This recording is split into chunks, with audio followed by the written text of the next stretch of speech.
Bonjour, je vais corriger l'exercice 2 du TD17 de mécanique quantique. Donc j'ai mis l'énoncé ici, c'est parce qu'en fait j'ai besoin de regarder la photographie, puisqu'on on vous demande d'exploiter un petit peu cette photo. Ce que vous voyez, c'est des grains de pollen qui sont vus au microscope électronique. On vous demande quelle est la limite de résolution d'un microscope. En fait, la limite de résolution d'un microscope, c'est la longueur d'onde du rayonnement que vous utilisez pour observer.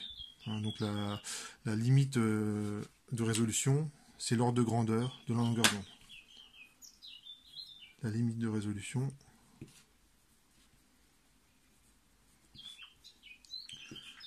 l'ordre de grandeur, c'est la longueur d'onde. Donc pour la lumière, vous pouvez espérer voir des objets qui sont de l'ordre du micron.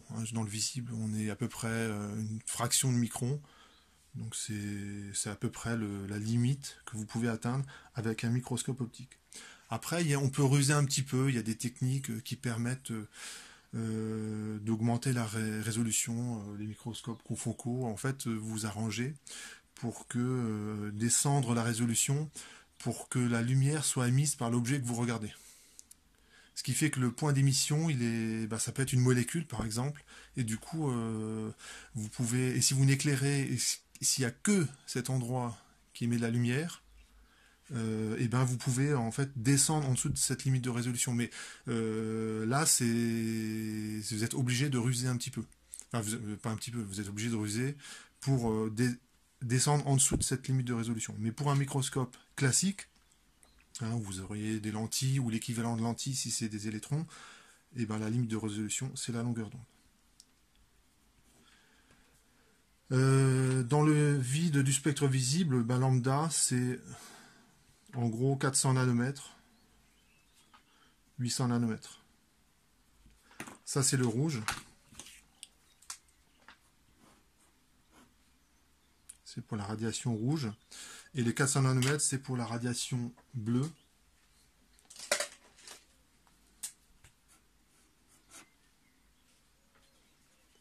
Voilà, bleu ou violet, c'est la limite du spectre. En dessous, c'est l'ultraviolet. Au-dessus, c'est l'infrarouge. Donc voilà, question 2. La taille des grains de pollen. Il faut que je détermine, excusez-moi, j'ai un petit peu vite en besogne, j'ai pas répondu à la question 2 en entier. On vous demande l'énergie en électronvolts pour chacune des radiations. Et en fait, tiens, je l'écris en bleu.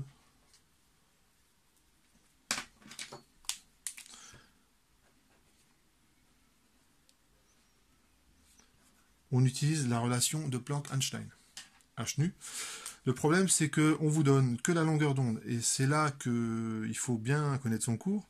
Nu, c'est C sur lambda, où C, c'est la vitesse de la lumière dans le vide.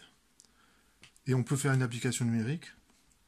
Donc c'est H, c'est 6,6 fois 10-34. C, c'est 3 fois 10 puissance 8 mètres par seconde. Lambda, c'est 400 nanomètres, donc il faut le mettre en mètres. Et ça fait... Voilà, j'ai fini mon application numérique, je trouve 4,85 fois 10-19 joules. Donc ce genre de valeur, c'est pas très parlant. Donc les gens qui étudient ce genre de dispositif, qui travaillent avec des particules élémentaires, ils vont plutôt traduire ça en électronvolts. Donc ce que vous devez savoir, c'est qu'un électronvolt,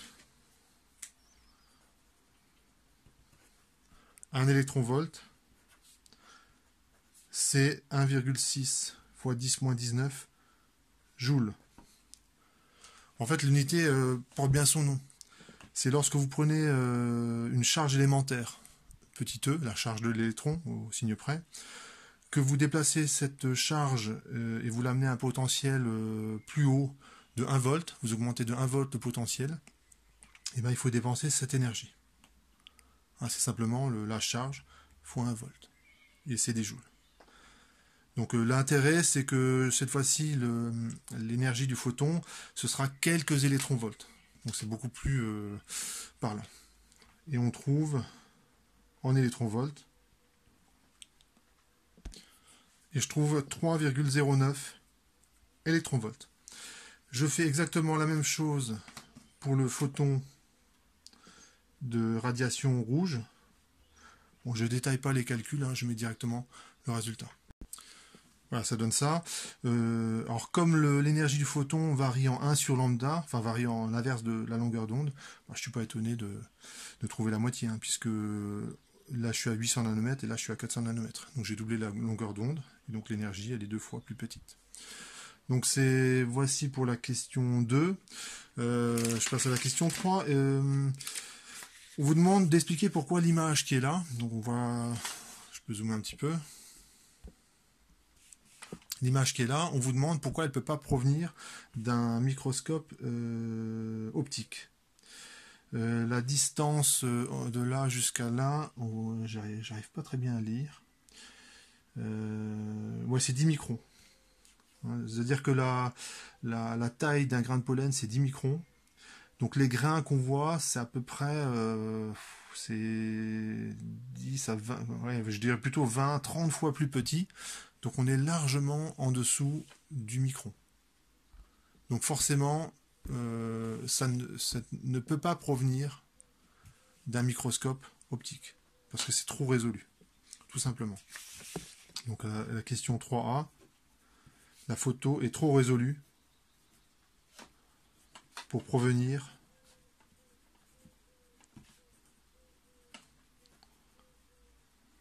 d'un microscope optique. On voit des détails. Donc si je fais 10 divisé par 100, on va dire que les détails sont 100 fois plus petits. Donc ça fait 100 nanomètres à peu près. On voit des détails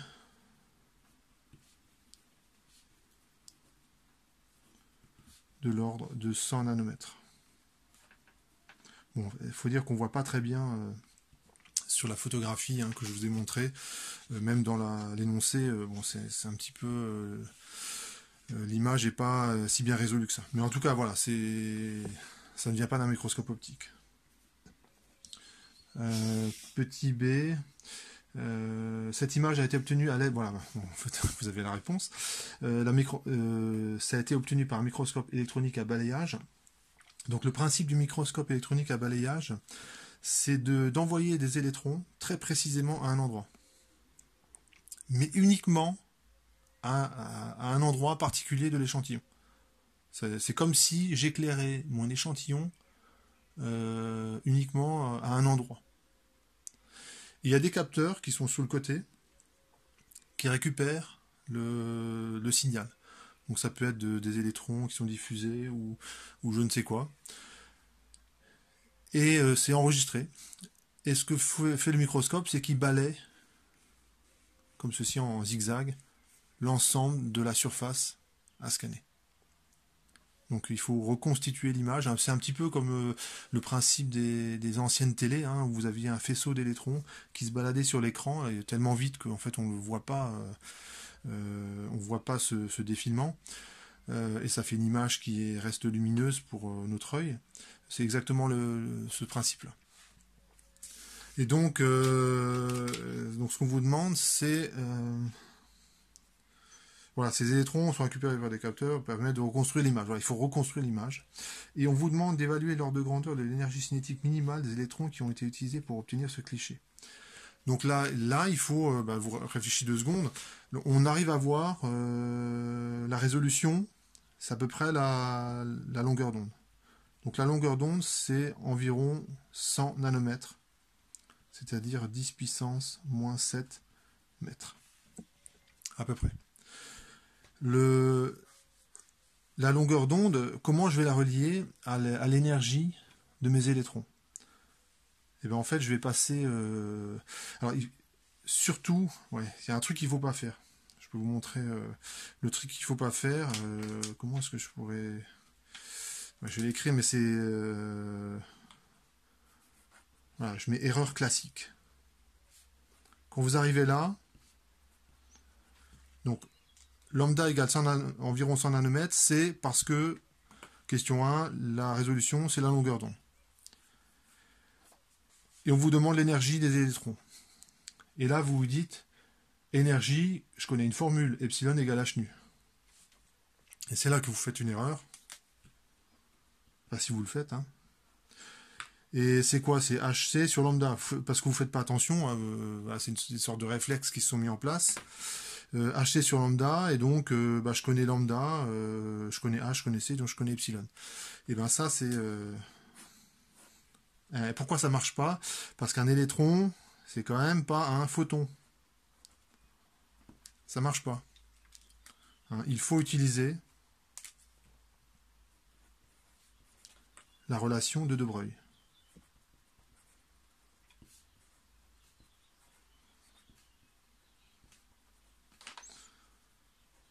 Qui s'écrit De Broglie. Voilà. Donc j'écris voilà, P égale H bar K. H bar c'est H sur 2pi. K c'est 2pi sur lambda. Ça simplifie. Donc c'est H sur lambda. Donc, et ensuite, il faut écrire que l'énergie, avant que l'électron interagisse avec la matière, son énergie est principalement sous forme d'énergie cinétique. C'est mv carré. Et on peut montrer que c'est... bon, c'est facile à montrer ça. Hein. C'est mv carré sur 2m, et en fait c'est p carré sur 2m. Il faut que je fasse le lien entre l'énergie et l'impulsion de la particule. Et donc là, je fais un calcul de mécanique classique. Hein, peut-être que c'est pas vrai. Hein, si les électrons vont vraiment très vite, il faudra les considérer comme des particules relativistes. Donc il faudrait refaire le calcul. Mais là, je pense que c'est bon. Ça va passer. Donc finalement, l'énergie, c'est 1 sur 2m. H sur lambda au carré. Donc je suis très loin de cette formule-là. Je suis très loin de cette formule-là. Donc voilà, il faut faire attention, hein, parce que c'est vraiment si on fait pas attention, on tombe vite dans le panneau. Hein. Surtout que la mécanique classique, vous n'avez pas forcément, enfin, et puis c'est normal, une intuition de ce truc-là. Hein. Et c'est normal. Donc je fais l'application numérique. Voilà, j'ai fait l'application numérique. Je trouve une énergie qui est toute petite.